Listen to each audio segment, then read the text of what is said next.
everybody. Welcome to the show. I'm Sherry Shiner. So, a couple things I want to talk about today. You know, the White House is meeting together at the Senate, so the Senate's all at the White House. That's pretty rare, huh? You have 102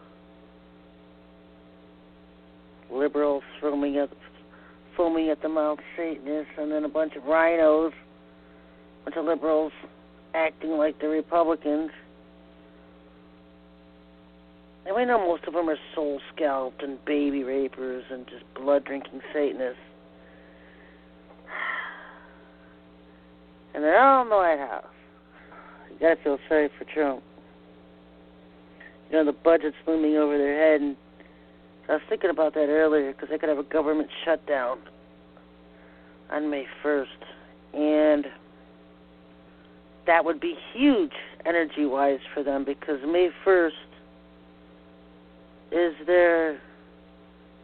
one of their highest holidays for Satanists, is Beltane. And that's one of their satanic holidays of the year, and it falls on a Monday this year. Also, the budget falling on a Monday this year. And so that's interesting. Because if there was a huge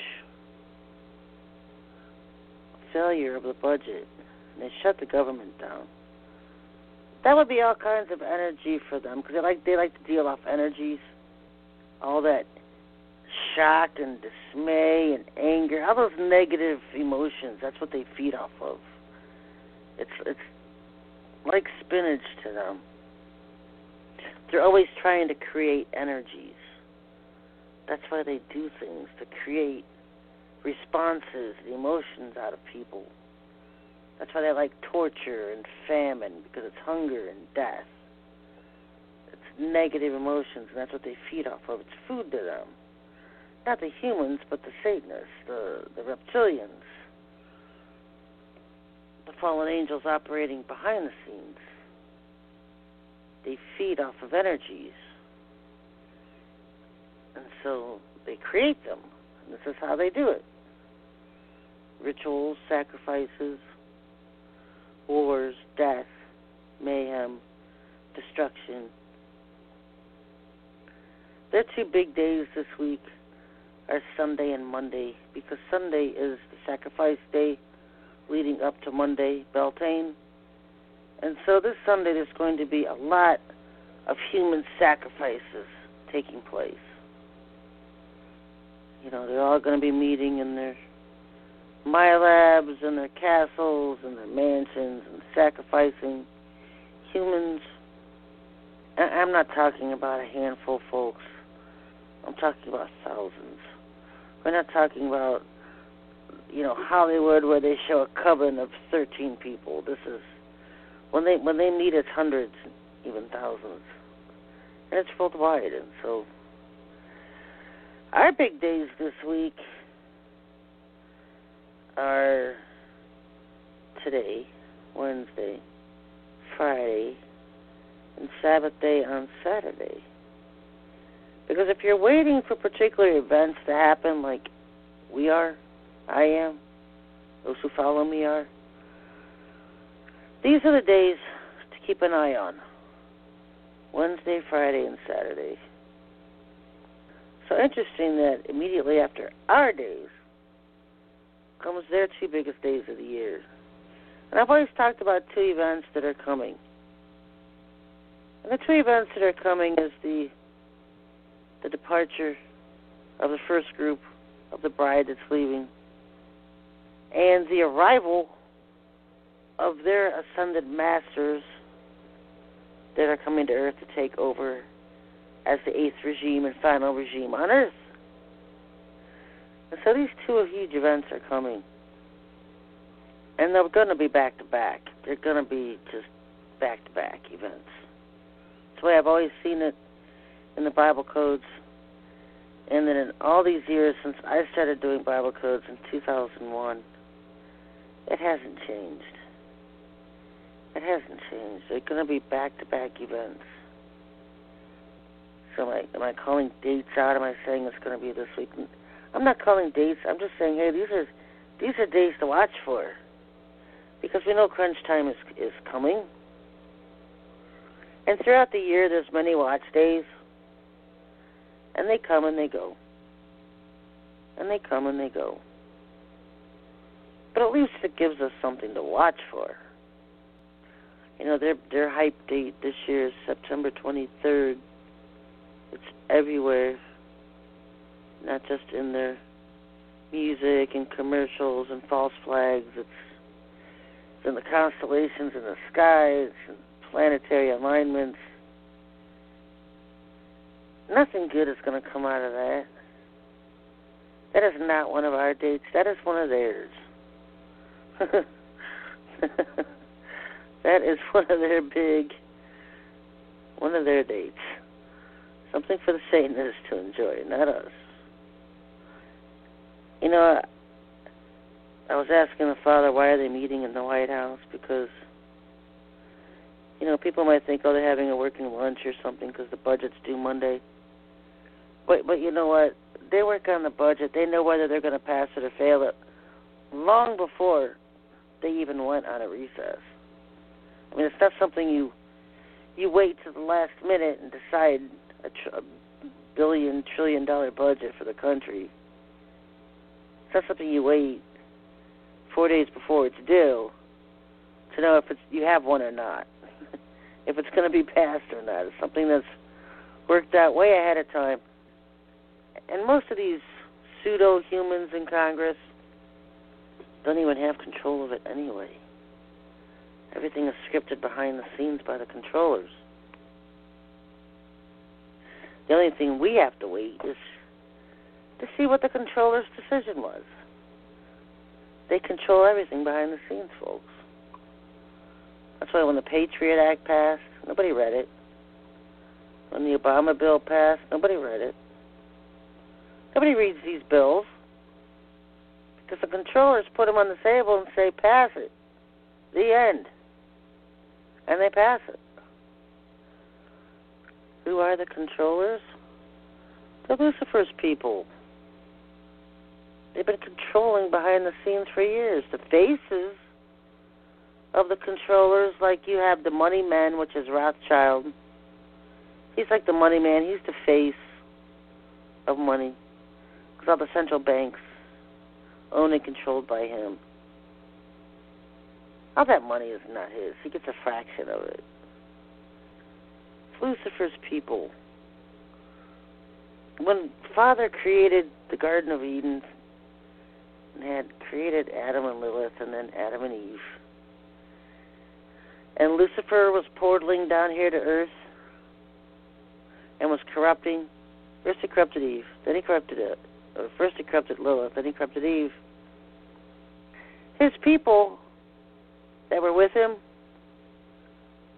who we now call Dracos, because it's the winged reptilians that have the most power because they were the original ones that fell with him. They were building a city in Samaria, in ancient day, what we call Iraq. One of the first cities ever built, and it was a very high-tech city. It wasn't bricks and mortar and what they want you to think it is. Because they're so far above us, because they have angel technology. They were fallen angels, so they have that technology that took with them when they fell. And they've always sat in the background controlling humans like pawns on a string. They've always been in control of world governments. And one of the master playmasters has been Germain, who they call Saint Germain. He's tall, he's a redhead guy. He usually hides out over in Europe. You'll see all this Germain stuff over there. It's in regards to him. They know him as the man who never sleeps. He's lived for centuries. That's all they know about him. He's lived for centuries, and he never sleeps, and he's played various characters throughout the ages. He has been the architect design of this whole New World Order. And that's why you see his G in the masonry compass. Compass and square. You see that G, everyone thinks it stands for God. I could become a God. I don't know any Satanist that goes around saying that or actually believing that. So I think all that stuff is just drummed up to feed the Christians to harp on. Because it's the ascended masters who think they're gods. I don't know any Satanists that think they are. They know they're slime bags. Their consciences eat them rotten to where they don't have them anymore. Because the one thing they can never get rid of is doom. Knowing they're going to hell when they die. It eats at them every day of their existence. They know they're going to hell when they die. So how much of their life can they really enjoy when you have this nagging fear hanging over your head all the time? Rockefeller knew he was going to hell when he died. He embraced it, but he could never quite prepare for it. He couldn't get it off of his mind. They all have that nagging fear. What's hell really like? I hope it's not as bad as the Bible says it is or people say it is. It's worse than people say it is. It's worse than what the Bible says. How can words, describe something? It describes something. It can't give you the actual feelings, smells, and effects. You can read those, but to experience those is something totally different. So Masonry is all about Germain. It's all about tall grays. Tall grays are the ones, the alien fallen angel faction behind the 8th regime that's coming in. And they will work alongside the reptilians. They always have. They're cousins. They've always worked together. But now they get to be the ones in charge. The reptilians are the evil ones. They're the ones with the bloodlust. They're the ones who like to rape and kill and eat human flesh. I'm not saying the tall grays don't. They like to eat human flesh too, but they don't rape. They don't rape, I don't think, like the reptilians do. They're not. I think they're as bloodlusty as they are. But they are. I mean, I don't want to minimize them either. They're both evil. They're both evil. I sit here, and it's been quiet. It's been eerily quiet. Notice that? There's so much going on behind the scenes. And it's quiet. Now, at the White House, I'll just get back to that because all the rhinos are at the White House with Trump. Rhinos and dinos. They're actually getting briefed on space. They're actually getting a briefing on what's going on in space because there's a lot going on in space. There's heavenly planets here that they're having a fit about. The Nibiru system coming in. That's going to cause much destruction. And so they're getting briefed on that. I don't know if they're going to break out the rituals, although they almost always do when they all get together. But I've already taken care of that. I've asked the Father to sabotage any and all rituals that they plan to do today. Sabotage them every which way. The angels always have fun when you ask for that one. 'Cause they can hide stuff. They can hide their daggers. They can turn off the electricity. They can blow out candles. They can cause all kinds of mayhem.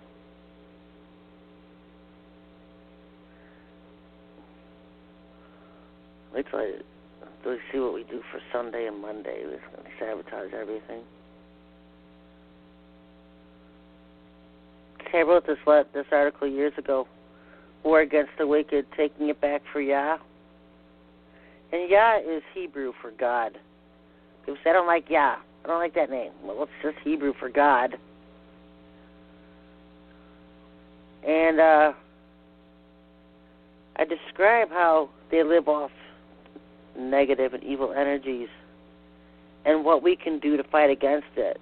Because, we're not going to stop them from meeting and being Satanists and sacrificing and killing humans. They have their schedule. I have it at the bottom of this article. I have their calendar dates throughout the year.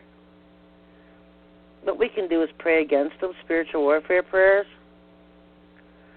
And we could take, today's Human Sacrifice Day. No wonder they're all meeting at the White House. Oh, I pray that gets all sabotaged. Because any full or new moon in any month is a Human Sacrifice Day. And today is a new moon? So they'll be sacrificing. I just pray that that's all sabotaged. Everybody knows what they're doing. They're at the White House sacrificing a human. Give me a break. But in this letter, I describe how we can combat the evil and wicked things they do. Because you can take, let me see this. You can ask the Father to take all the energy that they're producing through their evil rituals and sacrifices to release portals and gateways over the earth for His angels to use as they please. Ask Him to place warrior angels around the portals to guard them from being overtaken by Satan and his forces. You can ask Father to take the energy and close Satan's portals and gateways that they open up with these CERN devices all over the world, and close their access to Earth for His minions to abduct, harm, and torment the people on Earth. That's why they want to open them, to bring in aliens to harm people on Earth. You can ask them to take all the energy they're building up to crash Satan's UFOs, to destroy their starships and all their homes and habitations that hover in our atmosphere over the Earth, or even in their homes and cities under the Earth. You can ask them to take all this evil, negative energy that they're building, to take it and convert it to positive energy and use any way He wants. For those they want to curse, ask Him to take the energy to bless those people instead. So we would take all their energies away that they're building and establishing, because we have more power than them. A child of God has more power in their toenail than the most powerful Satanist on earth. So take their power away, folks. Ask the Father to take all the energy that wicked one is producing and convert it to use for Himself. All those they want to harm, all that harm be turned into blessings. There's things we can do as a bride instead of sitting here putting up with their crap all the time, folks. They're wicked. That's what they do. We're not going to stop them from being wicked. But what we can do is take the usefulness away from it. Because the whole reason they're wicked is to build up energies. So we could take all the energies they produce away from them and ask the Father to use it as He pleases. And when you have hundreds and even thousands of Christians and believers, His people, asking for the same things, even if it was just one, He would act. But imagine the power if thousands were doing it. Because it means you're awake and aware of what's going on and you're doing something about it. You know, the Father asks, who will stand up for me against the wicked? I will. Most of those who listen to this show would. Stand up against the wicked. This is how we do it. We take their power away. It's not all just about orgone. You know, we've got a huge spiritual warfare dimension to deal with too, folks. So this Sunday, April 30th, their big human sacrifice day. Today is a human sacrifice day because it's a new moon. or full moon, or whatever you want to say. I have it somewhere. Let me look. Today is the first of 4 supermoons of 2017. It's a new supermoon today, actually defined as a new or full moon. So this is a huge sacrifice day, folks, for all of them. So let's just band together as one, in agreement, and ask that the Father destroys and sabotages all their gatherings today, and that he takes all the energy they produce to use for himself. 2 events to keep an eye on, folks. The departure of the Father's first group of bride and the arrival of Maitreya. I'm waiting for the arrival. I don't know if the whole group is going to arrive together at one time, or if Maitreya, the Imam, the 12th Mahdi, whatever, will just arrive on his own first, and then the rest will follow him later. I've always assumed that would be the case, and so it could be that he would just arrive by himself at first, and the rest will follow him later. And I don't mean a whole huge time later, maybe a day or 2. I don't know. I can tell you I see it in the codes that he will arrive. I don't know if their whole group does or not with him. I know they do with Sananda. When Sananda's here, they're all together en masse. But Maitreya fulfills the Islam prophecies. And so he'll be catering to the Muslims in the Middle East. When Sananda comes, he'll be catering to the Christians in the West. You know, they have their plans. They have to cater to everybody. And Eve will come catering to the Catholics to play Mary. It really is such a demonic-filled religion. The Bible says to stay away from idols. They pray to them. They flaunt them all over their churches. They even took that commandment out of their 10 Commandments. The Catholics' 10 Commandments don't match Moses's because they took that one out about worshiping idols and erecting images. Because that's all they do. It's everywhere. I have a feeling this Friday, this Saturday, Sunday, Monday, this whole weekend is just huge. It's just a lot of stuff going on. I have a show on Friday at noon. I will be back Friday. Hopefully I'll hear some good stories by then about all of our warfare sabotaging we accomplished today on our big sacrifice day. Be back Friday, folks. Till then, God bless.